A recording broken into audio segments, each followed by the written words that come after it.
हरियाणा में विधानसभा चुनाव को लेकर इस बार बीजेपी पार्टी कोई भी ढिलाई बरतने के मूड में नहीं है। यही वजह है कि सभी प्रत्याशी लगातार जनता को लुभाने में लगे हुए हैं।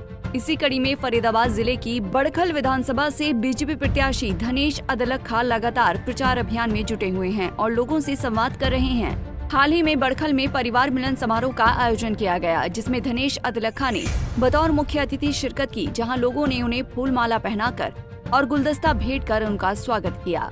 इस दौरान जनता का समर्थन देख धनेश अदलखा काफी भावुक नजर आए। उन्होंने कहा कि मैं हमेशा जनता की सेवा करता आया हूं। मुझे उम्मीद है कि जनता आगे भी मुझे सेवा करने का मौका जरूर देगी। देखिए, मैं आपको एक चीज बताऊं कि समाज को ये समझ आ चुका है कि इस कांग्रेस ने पूरे हरियाणा के अंदर भारतीय जनता पार्टी के उसमें शासन में 10 साल के अंदर आपको नजर आया होगा कि हर विधानसभा में सुशासन का काम हुआ। और कांग्रेस के टाइम पर आपको बता देता हूं कि फतेहाबाद से एमएलए होते थे बाबू लीला कृष्ण जी, कांग्रेस की सरकार होती थी। चौधरी भजनलाल मुख्यमंत्री होते थे। चौटाला साहब ने वहां से स्वतंत्र बाला चौधरी उनके पुत्रवधू को एमएलए बनाया। कांग्रेस ने उठा करके प्रहलाद बिल्ला खेड़ा जी को एमएलए बनाया। मैं किसी समाज के किसी भी जाति वर्ग के खिलाफ नहीं हूँ, लेकिन कहीं ना कहीं अपने समाज के लिए हक मांगने की बात करते हैं। जो कांग्रेस के पंजाबी साथी मंचों पर बैठ करके प्रेस कॉन्फ्रेंस करते रहे कि किसी पंजाबी को टिकट दे दो, चाहे फरीदाबाद से दे दो, चाहे बड़खल से दे दो, क्या वो गलत मांग थी? आप लोगों ने समझी ही नहीं, क्योंकि आपको पता है कि पंजाबी आपके साथ है ही नहीं। तो आज समाज ने इकट्ठा होकर के मुझे समर्थन दिया है।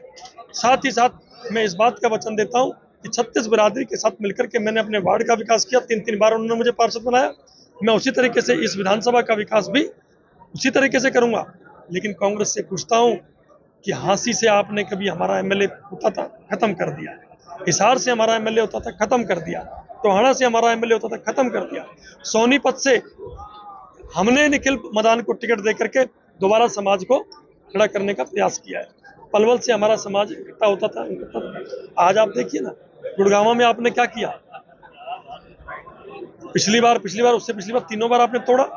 आप पंजाबियों के साथ कभी भी न्याय के साथ खड़े नहीं हुए। आपने सदा बिरादरी के साथ जो बात किया। वोट तो चाहिए, लेकिन तुम्हारा नेता नहीं चाहिए। जो तुम्हारे नेता स्टेज पर बैठकर कॉन्फ्रेंस करें, वो काबिल नहीं है क्या? ऐसा नहीं है। अल्लाह जी, 5 तारीख के लिए क्या मैसेज देना चाहेंगे लोगों को? एक ही बात, 5 तारीख को ज्यादा से ज्यादा वोटिंग करें।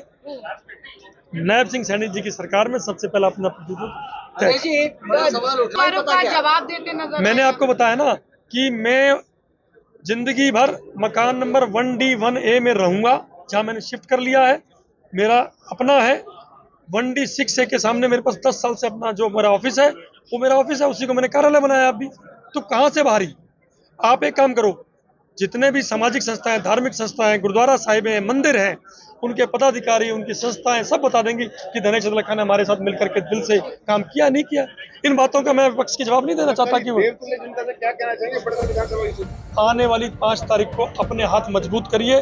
वहीं धनेश अदलखा ने कांग्रेस पर निशाना साधते हुए कहा कि कांग्रेस ने अपने 10 साल के शासनकाल में हरियाणा को गर्त में पहुंचाने का काम किया, जबकि बीजेपी ने कई विकासात्मक योजनाओं के बल पर हर वर्ग को लाभ पहुंचाया है। कांग्रेस ने हमेशा पंजाबी समाज के साथ भेदभाव किया, लेकिन आज पंजाबी समाज एकजुट होकर बीजेपी को विजयी बनाने का काम करेगा। इसके अलावा उन्होंने उन पर बाहरी प्रत्याशी होने का आरोप लगाने वालों को कड़ा जवाब देते हुए कहा कि बड़खल विधानसभा का विकास मेरी प्राथमिकता है, जिसे वो किसी भी कीमत पर भूलने वाले नहीं हैं। फरीदाबाद से पूजा शर्मा, पंजाब केसरी टीवी। हमसे जुड़े रहने के लिए हमारे YouTube चैनल को सब्सक्राइब करें और नई वीडियो की नोटिफिकेशन के लिए बेल आइकॉन को दबाएं। अगर आप ये वीडियो Facebook पर देख रहे हैं तो लाइक जरूर करें और ज्यादा से ज्यादा शेयर करें। धन्यवाद।